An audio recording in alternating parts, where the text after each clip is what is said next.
Let me start off, and this is quite a runway, so I'm going to do my best to share the love around the room. Let me give you a little bit of context about the area of Microsoft that I work in initially. And my background is in government, non-profit, and also in the corporate sector as well. I work in the area that's called community affairs, and our mission is to enable people and organisations in underserved communities to realise their potential through technology. And the way that we're able to do this is by having partners like Connecting Up, because they're the experts on the ground. So we're the experts in technology, but we certainly don't know everything that's going on everywhere, and it'd be silly to think we do. In order to do this, we have 4 areas that we look at. So the first area that we look at is a community technology skills program. This is about, we give grants and software donations. We have about 8,500 centres right across Asia, which provide really basic training to people to help them get jobs or help them understand how they can use technology. And when we're talking, I've been out places like rural India, so people that have never touched a computer before, learning how to use Word or Excel and being able to find employment. We do a lot of work around disaster response. I was very active in Japan recently with the tsunami and the earthquake in Japan, and I'll touch on that in a little bit. And then we have employee engagement, which I'm sure many of you would be familiar with. Often large corporations will have an employee engagement program. For Microsoft, that's allowing our people 3 days per year to volunteer their time. The one where I'm going to focus a lot of my time on today is actually the idea of strengthening NGOs through IT. So, and when we look at this, we really look at, we talk about a pyramid. And we talk about the base of the pyramid being every non-for-profit organisation should have access to stable and secure technology. So you should have your basic tools that are available for you to help you work on your mission. And partnering with Connecting Up has allowed us to have a software donation program and really increase the reach. It's a great example of when a partnership actually works. So prior to this, we had to process these donations manually, and it really limited how much we could do. With the help of Connecting Up and DonorTech, over the last 3 years, we've donated $100 million worth of software in Australia alone. So anybody who hasn't been on the site, I encourage you to go and have a look, because you can get all kinds of software at no cost. The next part of that is optimising service delivery. So this is once you've had your software donation, once you've got things basically moving, how do you actually start working to improve the efficiencies of your non-profit organisation? And when you start getting to this level, we're no longer talking about technology. We're not talking about, are you using Excel? When I'm having conversations with people at this level, I'm talking about their mission. Are you working on advocacy? How can we actually use technology to help you do that more effectively? Are you working with youth? How do we use technology to do that? And often that is a mix of social media, it's a mix of on-premise media, it's a mix of things that's in the cloud. But if you come at it from the technology angle, you're never going to have a full conversation, because you're not actually thinking about what you're trying to achieve. The very top of this pyramid is actually the ability when you start transforming the way your organisation works. And Doug mentioned this event that we were at in Sri Lanka, and this was with a number of our key partners looking at what are the key problems that are facing non-profits as a sector. And we're working with a partner in Sri Lanka on an app incubator program to start working on things that will help the sector as a whole. Things like disaster preparedness, things like volunteer management and social services, and things that a number of organisations can use. So it's not a one-off, that will allow you to completely change how you are able to deliver your services. So where I want to go to now that I've got you kind of understanding the area that I work in for Microsoft, I want to take you on a bit of a technology journey, and scaling from the simple to the crazy to the here and now to the future. And when we think about this, we talk about a thing called constructive disruption. And I really like this concept. Social media is at the forefront of this. Things are changing whether you like it or not. It is time to start embracing the disruption. You have 2 options at this point. You can be like one of the people up there who's buried his head in the sand and choose to ignore that it's all happening. Or you can be like the other man who's sitting up there in the middle of the desert with a mobile phone, looking at what he can actually do with the technology. And I can tell you right across Asia, I have been to some of the furthest places in Asia, way out of the cities, and mobile phones are absolutely everywhere. Interesting side note, I've been at Microsoft now I'm coming up to 6 years. I did my job interview for Microsoft on a mobile phone on the Great Wall of China. And I had better reception there than I used to have in Sydney, interestingly enough. So the thing when you start embracing disruption though, is you don't always know where it's going to end up. You don't know what's going to happen. So let me talk to you a little bit about this case study. So there's a problem here. There are gridlock cities. There's a large number of people dying in traffic accidents. There are crops that were previously used for human consumption are now being used for fuels, and there's a big problem with toxic emissions. Does anybody have any idea what might be causing this? Anyone? All right, let me share it with you. Where in the past, the cause is horses. So to take New York City as an example, at the end of the 1800s, there was about 200,000 horses in New York City alone. They were actually causing gridlock on the streets. They were causing traffic fatalities. In fact, I think the research was in the end of the 1800s, 1 in every 17,000 people were killed in a horse accident, compared to 1 in every 30,000 killed by cars today. The other big problem was toxic emissions. So the average horse releases about 24 pounds of manure a day. When you've got 200,000 horses, that's nearly 5 million pounds of manure a day. So what used to be a sustainable ecosystem where there'd be a certain amount of horse manure, a farmer would come and take it out, was now completely unsustainable. Not to mention, if a horse became lame while it was on the job, the practice was to kill the horse. But you couldn't do that because you had insurance policies, so you had to wait for someone from the insurance agency or the government or the Animal Welfare League to come and make sure that you weren't just trying to make an insurance claim. So that would hold up traffic further.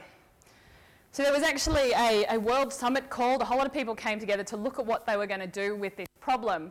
It was meant to be a 10-day conference. They had a lot more time for conferences in those days, I think, compared to us now. They broke up in 3 days. They gave up. They couldn't think of an answer. The answer actually came in the form of a new technology. The answer came in the form of automobiles. So once automobiles came in, suddenly you no longer had the horses in the city anymore like you used to have. So how you start thinking about this now is we're almost at the same problem with automobiles. The person who invented the automobile did not envisage that it would cure the problems that the horses were causing in the city. So we have no idea what technology could actually come out and help us with some of the problems we're now seeing with cars in the city. What it is about it's about perspective. It's about changing the way you look at something. It's about taking everything you knew and turning it around. One of the ways that we're really seeing this happening at the moment is through a thing called the cloud, the big scary cloud that everyone talks about. I think people are starting to get their head around it and some of the advantages of what the cloud brings as far as having your technology, your data up, someone else looking after it. But for the nonprofit sector as well, it's bringing together a whole load of really cool applications. The idea of mapping, the idea of being able to see where things are, the idea of being able to interact more effectively with your donors and your beneficiaries. The picture that you can see up here on your left is actually an integration with Facebook and Bing Maps. So you can actually see where your friends are at the moment on Bing Maps when you go into it. So imagine if you have a Facebook fan page and you can start to see where people are coming to you from. This is a great example of how cloud technology can work quickly. This was the Japan disaster that I was just talking about. So in Japan, they had a big issue post the tsunami with radiation. And the Ministry of Education actually came to us in a bit of a bind because they were trying to get information out to people about what the radiation levels were, and it was taking them 3 days to get the information up and live. And 3 days in that situation just wasn't acceptable to them. The information was out of date by the time people saw it. We were able to work with them and in 24 hours built them a portal that's hosted in the cloud, which actually allowed them to update in real time what the radiation levels were. They can actually do it themselves. They can go in, they log in, they do it like this. They no longer need a technology person there to do it because the back end's all been put together. And the team, interestingly, built the back end. The beginnings of it started actually in Australia with the floods in Queensland, and the team in Australia built the beginnings of this portal. Then there was an earthquake in Christchurch. The team handed it over to Christchurch. The Christchurch team built a new part onto it. It was then handed on to Japan. So this is the idea of how technology is growing and changing. So when we look forward, we break it up into 4 main areas. The 4 main areas that we really see the opportunities are around people, social networking, mobile and gaming. And gaming is a really fun one and not often one that people associate with non-profit work. So social networking, I'm not going to spend a huge amount of time on this because I think you've had probably some of the best speakers that you can actually have speak on social networking to you. But thinking even outside the idea of Facebook and Twitter, what the internet is doing is it is creating communities. One of the examples you can see on the screen there is a thing called Signbook. Has anybody heard of Signbook? So Signbook is completely user-generated. People are posting videos of themselves doing sign language to create an encyclopedia of sign language to help other people. You are creating a social community. This is another great example. Now, this isn't a non-profit organisation, but they certainly have, I'd call them social entrepreneurs. Escama Studio is based in Brazil, and they actually have a number of women who help them make handbags out of the ring pulls off the top of cans. I don't know if you know when you pull it off. Great little handbags. I came across them in Singapore because I found a handbag and I thought it was quite nice. The difference with Escama is, though, any of those handbags, when you buy it, actually has a tag attached to it. And that tag tells you the name of the woman who bought that handbag.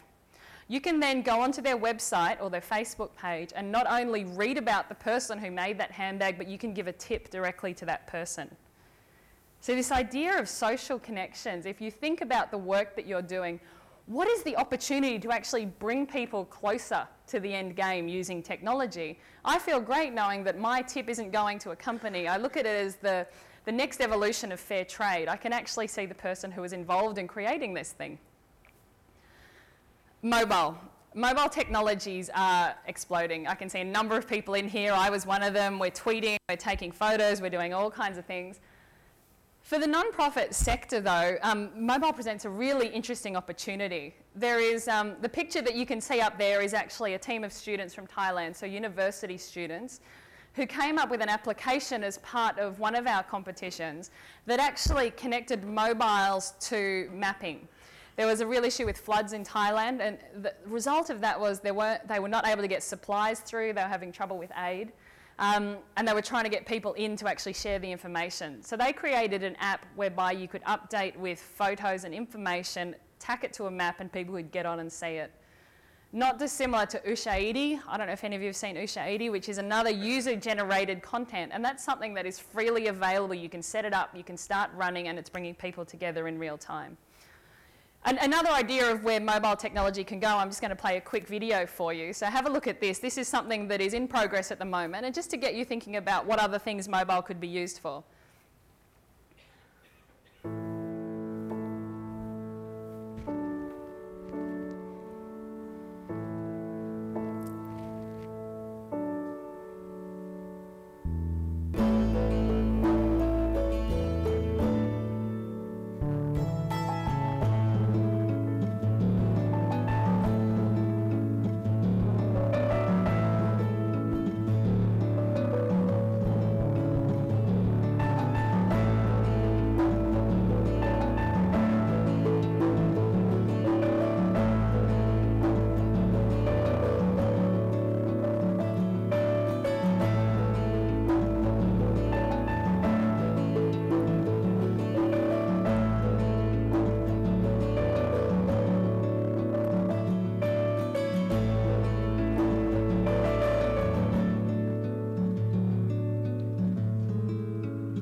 So what this is doing, this is changing the game. Your volunteer pool no longer has to come from the group of people that are just around your organisation.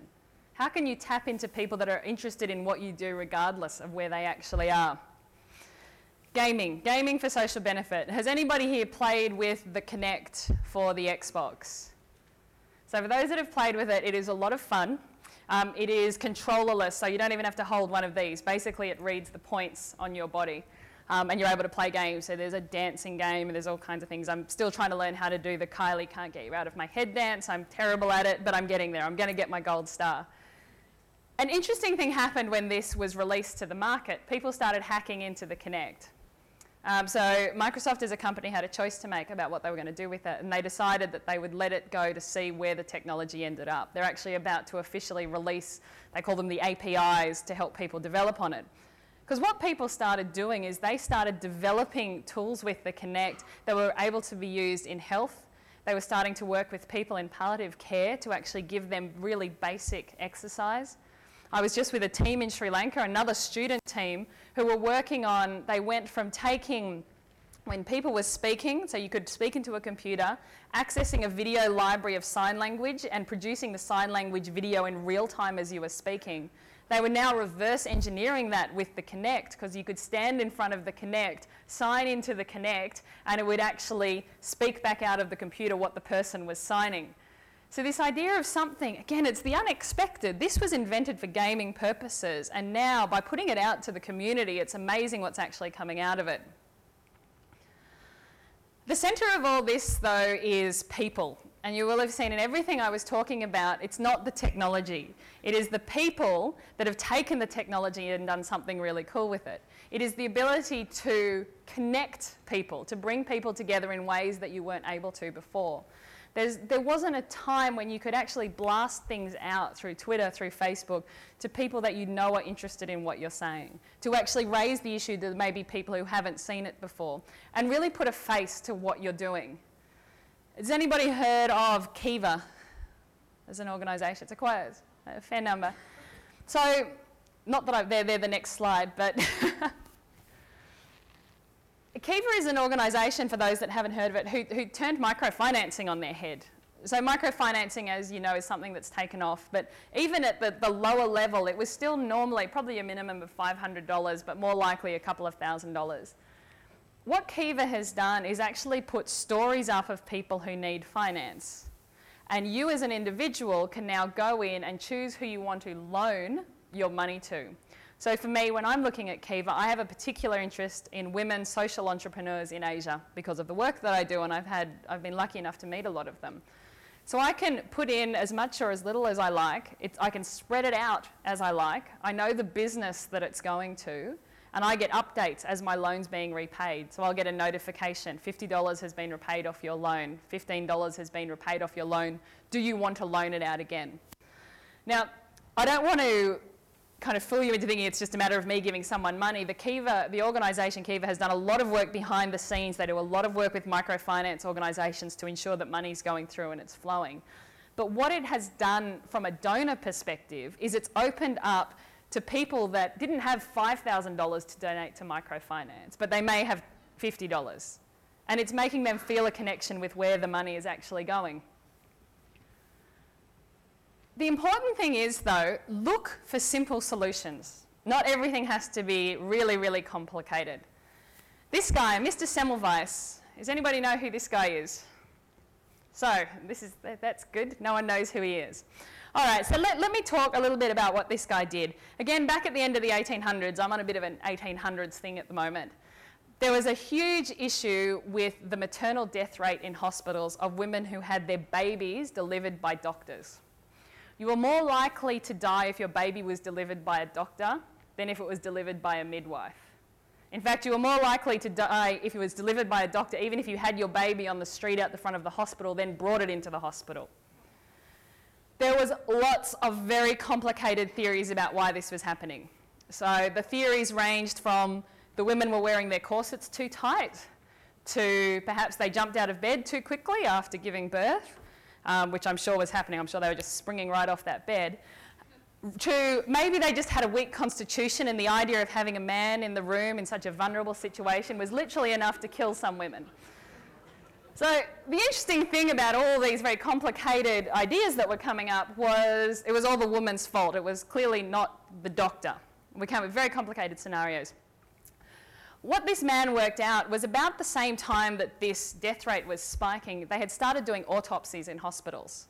So what would tend to happen was the doctor would be involved in an autopsy and would walk very quickly from the autopsy to get the call that a woman had gone into labour and walk straight into the labour ward to deliver the baby. Now this is in the time before Louis Pasteur had come along and talked to us about germ theory. But what he worked out was if the doctors actually washed their hands it made a huge difference. And he was responsible, they estimate, to save about 3,000 or 4,000 lives just in the hospital that he worked at, because he was able to institute this idea of washing their hands. It was a simple solution. Flash forward now, let me bring a technology angle to this. There was recently a bit of an undercover investigation done in the US, and they found that on average doctors were only washing their hands about 65% of the time, even though they know now that you've got to wash your hands. A number of reasons why. Time was one of the issues, maybe not really thinking about, you know, it's not that bad, or I'm very busy, or I'm a doctor. So a number of reasons they weren't actually washing their hands. They tried a number of things to get the doctors to wash their hands. They tried giving them Starbucks coffee cards. They tried putting up scary signs. They tried all kinds of things.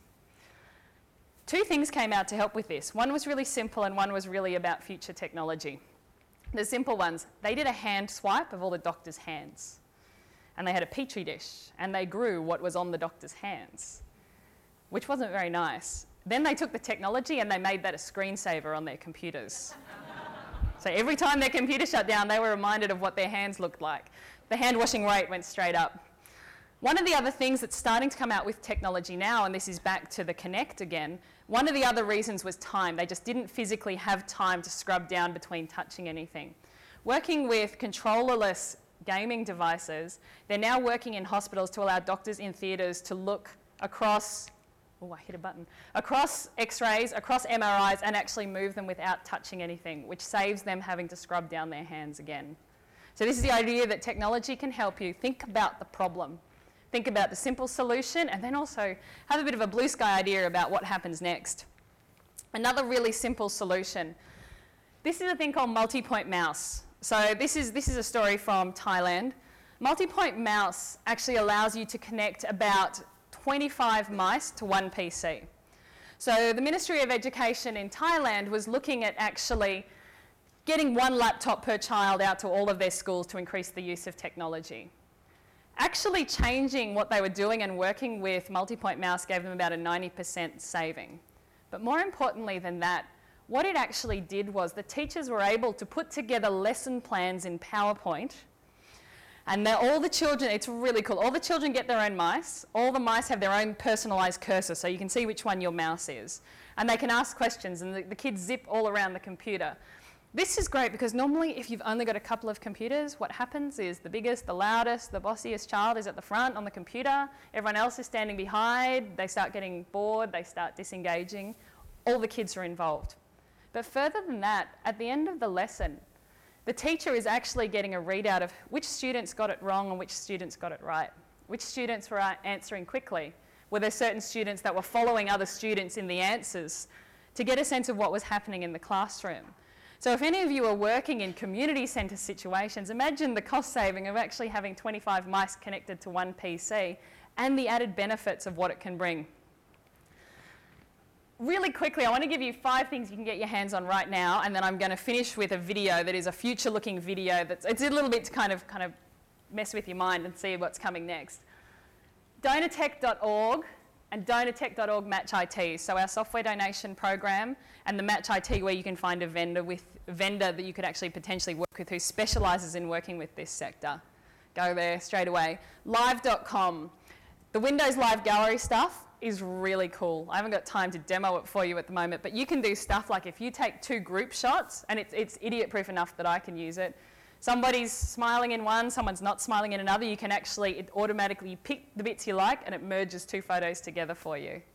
It also does auto collages, it does fixing, you can do Movie Maker. This is all freely available to download now. Plus, if you're on a Hotmail account or a Live account, you get 25 gig of free server space on a SkyDrive. There are minimal versions of Office, Excel, PowerPoint and OneNote available freely to use online in the cloud. Photosynth.com I was going to demo, but I won't have time. Go and have a look at Photosynth. Photosynth is awesome. You take a whole lot of photos in a room. There's a mobile app for it as well. You dump it in Photosynth, and it actually sews them all together in a 3D picture, and then you can geotag it. So I often use it at a lot of my events, I'll take a whole lot of photos from the room and then, put it up online. You can do it zoomed in, zoomed out, all these different ways. Very cool. And the final one is onmyway.com.au, which is a local Australian site that the Microsoft Australia team has put together that actually lists these and a whole lot more of free things that you can actually get online at the moment, tools, tricks, access to services. So I'm going to show this video now. This is a little bit of what's coming in the future, but it's not actually as far away as you may think, a lot of it.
What I want to take away from this, though, is it's not just about the future technology, it's about all of you. Technology gives each of you the opportunity to think about where your organisation can be. Programs like Match IT will put you in touch with people that can help you realise that vision. But this is the opportunity for you to be innovative, be relevant, be visible, transparent, collaborative, take risks. Just go out and try it. It's unlikely that you'll blow something up. You'll probably just have, some interesting time doing it. There are students that are keen to work with you. There is new pools of volunteers coming through that are going to think and look at things in completely new ways. So really, this is such a good opportunity at this point in time. With that, thank you very much for your time. There's my contact details and also my Twitter handle. So I know I'm standing between you and cocktails, so thank you very much for your time this afternoon.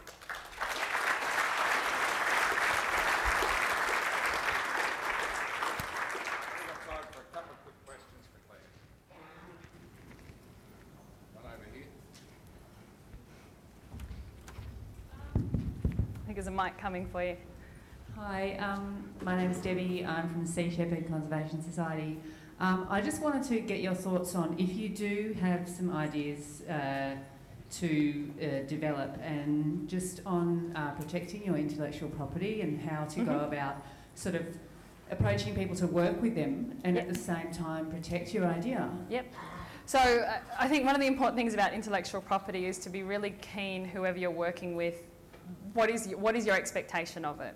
So everything goes from, is this something that I'm providing free as a service, or is this something I plan to charge, or is this something that our organisation wants to keep? I would just say for that, it's actually a really boring answer, but really you need to have your terms and conditions laid out at the beginning as far as what you're creating and what you're doing with those kind of things. And when you have if you're working with students or volunteers, that can be more complicated around doing that, but you want to get those kind of things in writing in the beginning. But also, a thing to think about as you're thinking about your own IP is investing some time into actually seeing what else is already out there, because often there are other things that someone else may have put out there freely available that you can actually just put a tiny little piece of IP on top. So take something that's already built rather than recreate the wheel.